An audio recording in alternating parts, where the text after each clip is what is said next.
कोई किसी के बगैर मर नहीं जाता। हाँ, अपनों के दिए हुए दुख और दर्द सहते सहते मर के जीने की आदत हो जाती है। सब्र हर गलत बात, गलत रवैये और हर गलत अमल को देखकर सिर्फ रब ताला की रज़ा की खातिर बर्दाश्त करने और सह जाने को ही सब्र कहते हैं। दिल साफ ना हो तो माथे पे मेहराब नहीं धब्बा होता है।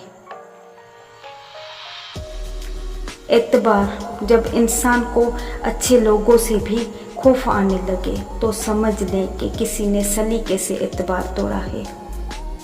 प्यारी अम्मी, तेरी खुशबू नहीं मिलती, तेरा लहजा नहीं मिलता, हमें तो शहर में कोई तेरे जैसा नहीं मिलता। जब अल्लाह किसी को पसंद करता है तो उसकी परेशानियां बढ़ा देता है ताकि उसे अपने करीब कर सके।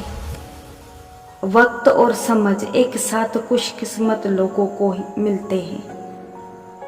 वक्त पर अक्सर समझ नहीं होती और समझ आने तक वक्त नहीं मिलता। नसीब का लिखा मिलकर रहता है, कब कहाँ कैसे ये सब मेरा रब जानता है।